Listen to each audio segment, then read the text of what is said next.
এখন চৰকাৰৰ সামগ্ৰিক উদ্দেশ্যটো হ'ল পুঁজিপতি গোষ্ঠীটোক সহায় কৰা। পুঁজিপতি গোষ্ঠীসমূহক উপকৃত কৰাটো এখন চৰকাৰৰ প্ৰাথমিক উদ্দেশ্যৰ লক্ষ্য। এখন চৰকাৰ দুখীয়া বিৰোধী চৰকাৰ, এখন চৰকাৰ মধ্যবিত্ত বিৰোধী চৰকাৰ।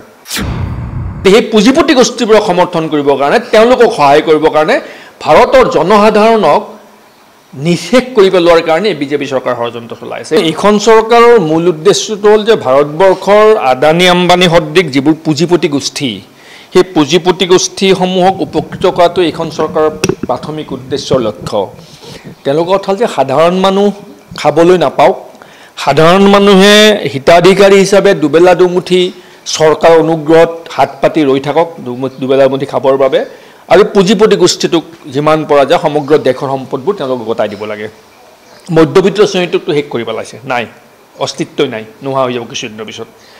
দৰৱৰ দাম বঢ়াইছে, এইটো এতিয়া নহয়, ইয়াৰ আগতেও পূৰ্বতেও বঢ়াইছিল। দৰৱটো হ'ল মানুহৰ জীৱনদায়িনী, মানুহৰ জীৱন সুৰক্ষা কৰা এটা ব্যৱস্থা। আৰু কিছুমান মানুহৰ পৰিয়ালত কিছুমান suppose heart patient, kidney patient, cancer, বিভিন্ন ধৰণৰ ক্ৰনিক যিবোৰ ৰোগ, সেই ৰোগবিলাকৰ বাবে প্ৰতিটো পৰিয়ালত মাহে মাহে এটা ফিক্সড এমাউণ্ট তেওঁলোকে বাজেটত ধৰি থৈ দিয়ে যে মাহত 600 টকাৰ কোনোবাই দৰৱ কিনিব, কোনোবা 500 টকাৰ দৰৱ কিনিব, কোনোবাই 2000, 3000 টকালৈকে মাহত দৰৱ কিনিব লগা হয়।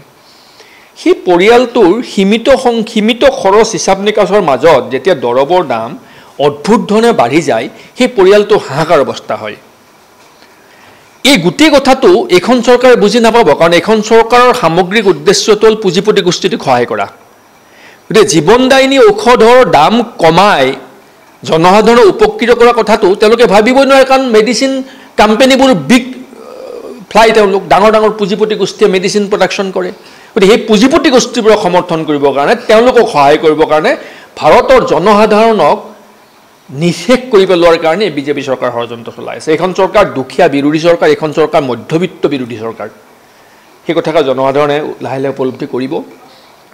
যিখন চৰকাৰে নিত্য ব্যৱহাৰ্য সামগ্ৰীৰ ওপৰত GST দিয়ে লগাই 18%, হোটেলত ৰেষ্টুৰেণ্টত খাওঁতে দিব লাগে 18% GST, আৰু হীৰা ডায়মণ্ড, হীৰাৰ GST কম 5% বোধ হয়। যিখন দেশত চৰকাৰৰ দৃষ্টি তাত, কাৰণ হীৰা পৰিধান কৰে, হীৰা ব্যৱসায় কৰে ডাঙৰ ডাঙৰ কেপিটেলিষ্টবিলাকে, তেওঁলোকক সহায় কৰিব লাগে। মেডিচিন প্ৰডাকশ্যন কৰে ডাঙৰ ডাঙৰ কেপিটেলিষ্টবিলাকে, তেওঁলোকক সহায় কৰিব লাগে। গতিকে সাধাৰণ মানুহ যেনেকৈ মৰক, তাৰ প্ৰতি কোনো দৃষ্টি নাই, তেওঁলোকৰ ভ্ৰক্ষেপ নাই।